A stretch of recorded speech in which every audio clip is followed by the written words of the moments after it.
Kalau melihat Singapura hari ini, banyak orang mungkin mengira negara itu sejak awal memang sudah kaya. Gedung pencakar langit di mana-mana, bandara terbaik dunia, pusat keuangan global, dan GDP per kapitanya bahkan mampu mengalahkan negara-negara besar seperti Inggris, Prancis, bahkan Amerika Serikat. Tapi siapa sangka, beberapa puluh tahun lalu Singapura justru pernah dianggap sebagai negara tanpa masa depan.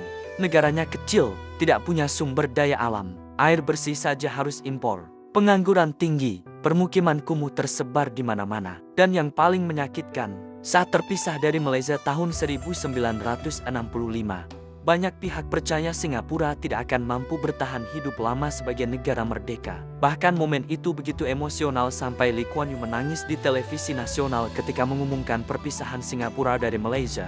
Karena saat itu, masa depan negaranya benar-benar terlihat gelap. Namun justru dari titik paling suram itulah lahir salah satu transformasi ekonomi paling luar biasa dalam sejarah modern dunia. Negara kecil yang mengalahkan negara besar.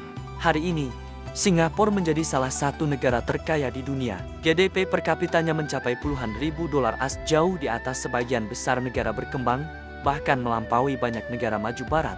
Padahal luas negaranya bahkan lebih kecil dibanding banyak kota besar di dunia. Tidak punya minyak seperti Arab Saudi, tidak punya populasi raksasa seperti China atau India, tidak punya tambang emas atau batu bara melimpah.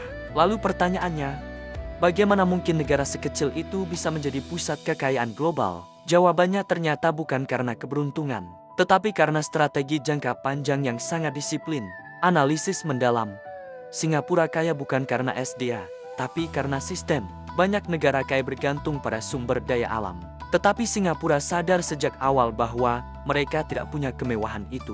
Karena itulah, Lee Kuan Yew mengambil keputusan yang sangat berani, membangun kekuatan negara lewat sistem.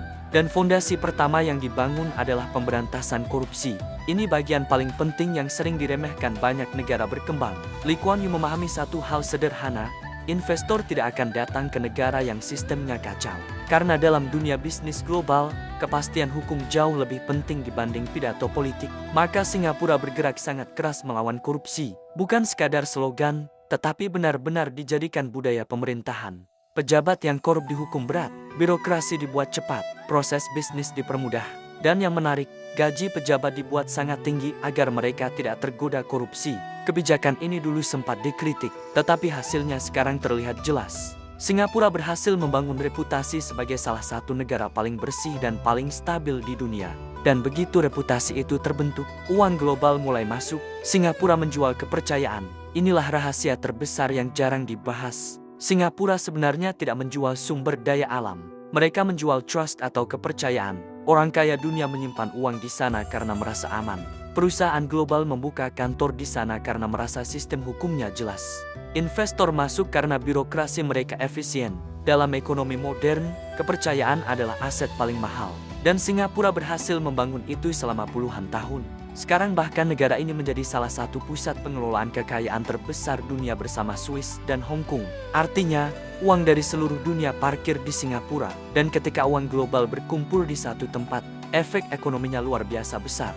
Pendidikan jadi mesin utama, tetapi Lee Kuan Yew sadar, kepercayaan saja tidak cukup. Singapura juga harus punya manusia berkualitas tinggi. Maka pendidikan dijadikan proyek nasional, gaji guru dinaikkan, seleksi guru diperketat, standar pendidikan dibuat sangat tinggi. Hasilnya, sistem pendidikan Singapura sekarang termasuk yang terbaik di dunia. Mereka bukan cuma mencetak lulusan pintar, tetapi mencetak tenaga kerja yang siap bersaing secara global. Dan inilah yang membuat perusahaan asing nyaman membuka bisnis di sana. Karena mereka tahu, sumber daya manusia Singapura disiplin, terampil, dan efisien. Selat Malaka, lokasi kecil, dampak global. Selain sistem dan pendidikan, Singapura juga sangat pintar memanfaatkan lokasi geografisnya. Mereka berada di jalur perdagangan paling sibuk di dunia, Selat Malaka. Daripada hanya menjadi penonton, Singapura mengubah dirinya menjadi pusat logistik global. Pelabuhannya dibangun habis-habisan sampai menjadi salah satu yang tersibuk di dunia. Dan ini sangat penting, karena dalam perdagangan global, siapa yang mengontrol arus logistik biasanya ikut menikmati aliran uang dunia. Banyak kapal internasional singgah di Singapura. Banyak transaksi global terjadi di sana. Dan dari situlah ekonomi mereka terus tumbuh. Yang menarik, meski sudah sangat maju, Singapura tetap terus melakukan pembaruan. Mereka tidak puas hanya kaya. Mereka ingin tetap relevan puluhan tahun ke depan. Dan pola pikir seperti inilah yang membedakan negara maju dengan negara yang hanya sempat berkembang. Tapi Singapura tidak sesempurna yang dibayangkan.